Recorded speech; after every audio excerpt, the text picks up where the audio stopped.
sound right.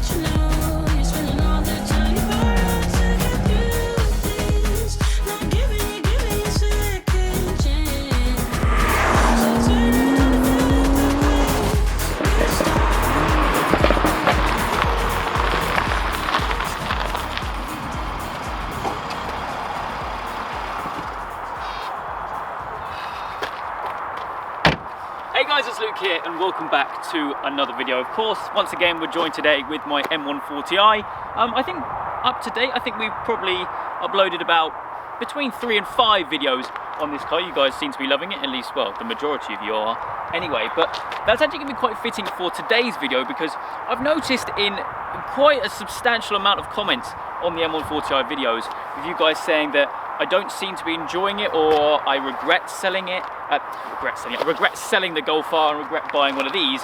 So I thought I'd hop on a video and kind of explain that because, well, the short answer is no, I don't regret buying one of these. I kind of explained why I bought one in a previous video, so if you haven't seen that, go check that out.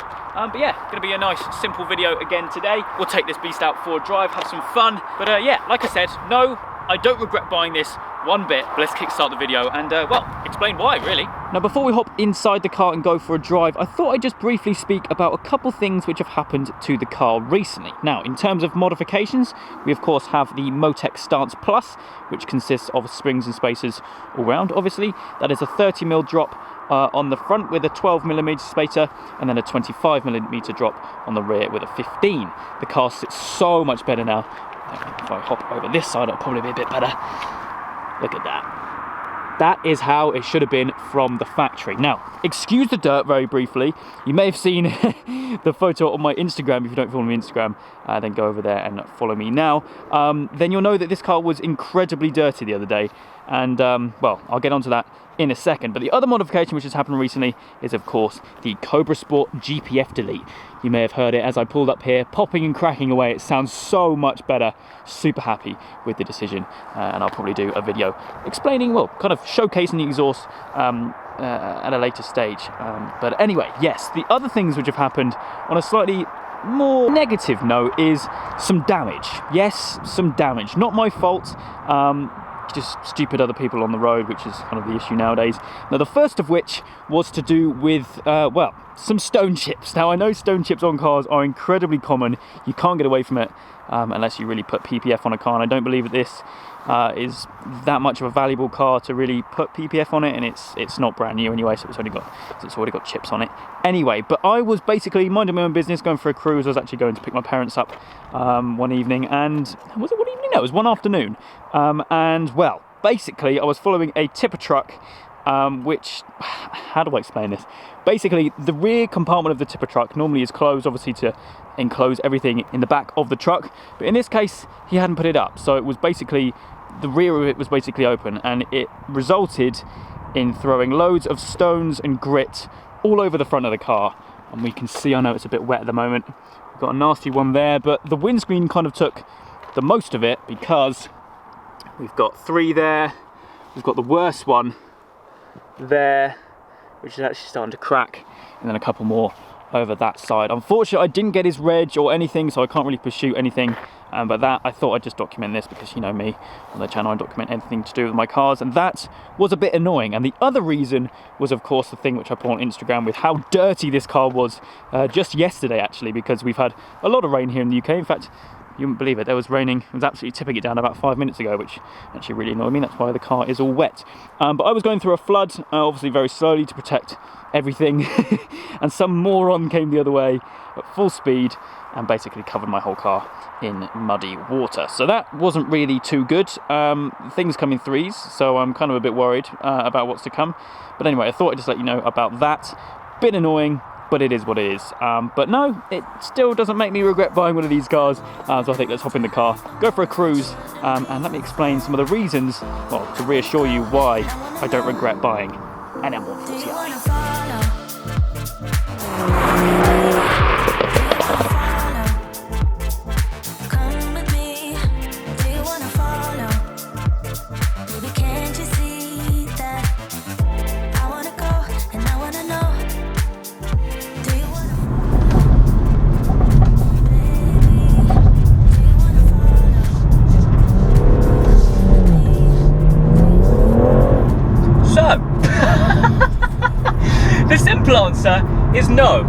do not regret buying an M140i because this car has so much character, so much more in fact than the Golf R which I previously had, the car which was obviously replaced by this. Now, if you guys watched my video recently where I explained why I bought an M140i, it's because I wanted a car which had a completely different driving experience.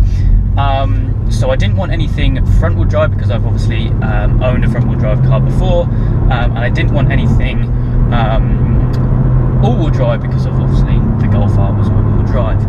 But this car, obviously being rear wheel drive, it's just so much fun, and I'm actually a little bit thankful that we had a little bit of rain because it just makes getting the back end out so much easier. But anyway, let's get out onto the public road and then we can kind of explain more because I need to grow up, get this thing out of Sport Plus and yeah, kind of get onto the matter in hand. So then out on the open roads, the sun has somewhat come out, although we still have quite a lot of standing water around here. Hopefully we don't get this thing too muddy, otherwise we'll get some people complaining in the comments again. But yeah, right, let's get stuck into the video. So at this point we obviously know why I ended up buying an M140i. Hopefully you guys can all understand that. But maybe you don't understand why I ended up selling the Golf R. Now basically, the frame of mind which I'm in right now is I just want to experience lots of cars. I'll be completely honest, I'm not looking to keep this car for very long, especially as long as I kept the Golf R, but you never know, I might end up really liking it and that whole plan might go out the window. I just basically want to experience lots of different types of cars, experience different ownerships and obviously share that with you. What was that I said about standing water? Look at this. Anyway, we'll avoid that. Yeah, I just basically want to just have fun in lots of different types of cars, and that is kind of why I thought to myself, I want an M140i. I was actually very close to buying an A45 AMG, what is now the previous generation but the facelift, similar to the one that I test drove at Churches. I was very close to buying one of those, and that was my first choice up until around 2 months before I ended up selling the Golf R. I love the A45 and I'd love to own one in the future, especially the A45S, but hopefully when they're not priced at around 60 grand. So I thought to myself, I want to wait at least for another four-wheel drive car and go for something different. I wanted something rear-wheel drive, and I don't think, well, I'll be completely honest with you, I can't afford something like a first-gen R8, or well, no, not first-gen, now that's four-wheel drive again, what pillock? Something like a Gen 1 GT3, or maybe something like a sports car, like a Boxster or something. I just can't afford that because insurance would be an absolute nightmare, and I'll be honest, I love hot hatches, and that's kind of what has built up my channel.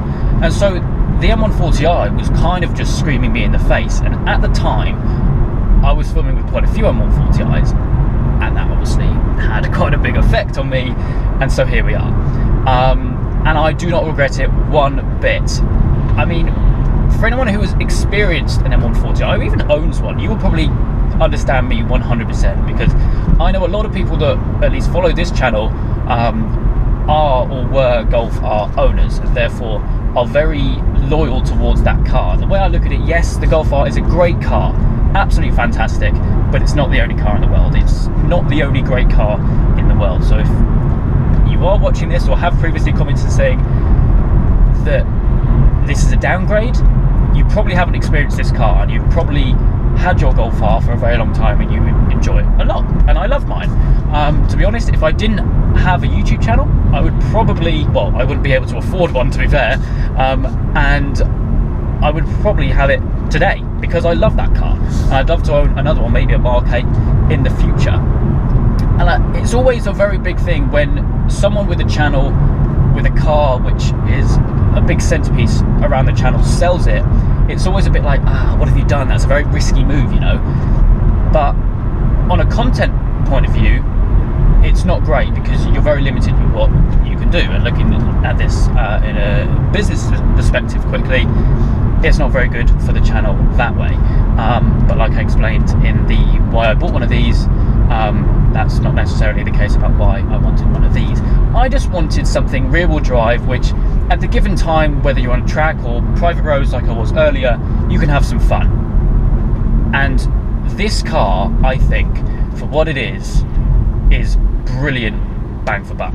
and something very different to what I'm used to, which is, we all know why, I ended up buying one. So yeah, what, month and a half into ownership now, I don't regret it one bit, and I can't see myself regretting it, well, forever really.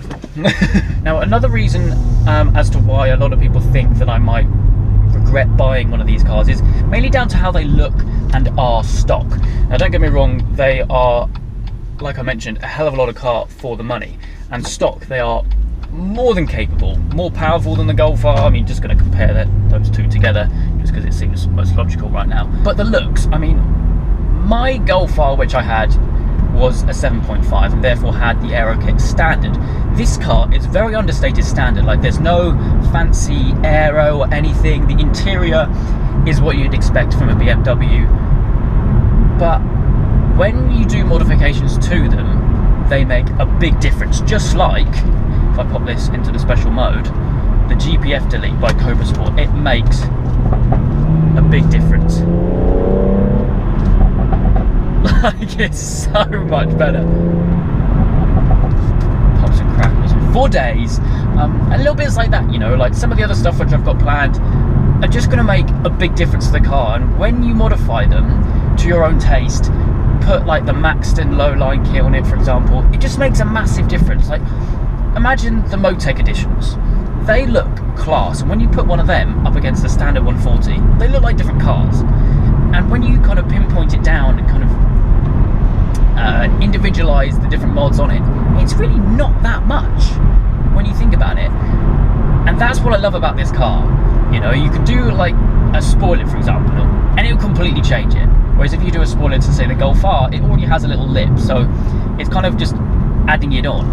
It's like the aero kit on the front and on the sides, for example. You could put a diffuser or side skirts on it, but you're putting it already on a diffuser or a side skirt. Does that make any sense? I'm hoping this is all making sense.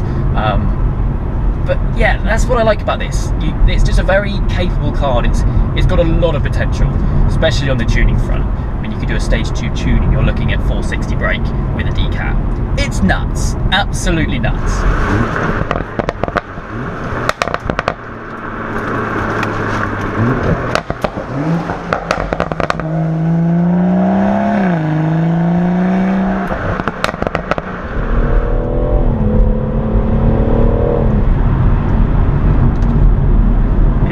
Like this, right, where this car completely comes into its own.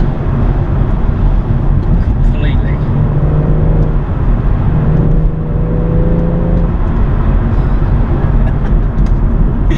And the thing is, right, with the Golf R, you could wang it round this corner and absolutely fly full throttle anywhere with no hesitation, and it will do it.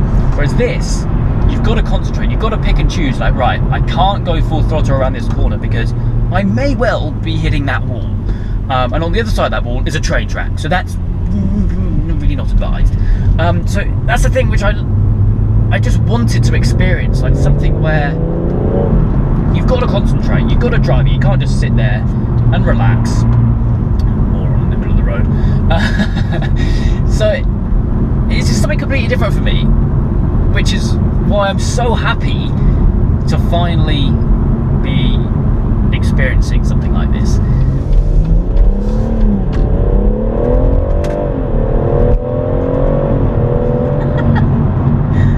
Oh dear me. So I think that's probably going to sum it up. A very straightforward video with a very short answer of no. I don't regret buying this car. For anyone who still thinks that I might be being on a front or whatever, because I've had some pretty stupid comments assuming different things, and it's not true. I love this car. I always had a soft spot for them. So yeah, that is going to you know what we said about standing water? I'll let you go first, mate. I'm going to wrap this up here before anything else happens. Oh, I hope someone else doesn't come flying through this like what happened the other day. Anyway, that's it for today's video. I hope you guys have enjoyed. If you have, please do make sure you leave a like. And make sure you're subscribed for all the adventures.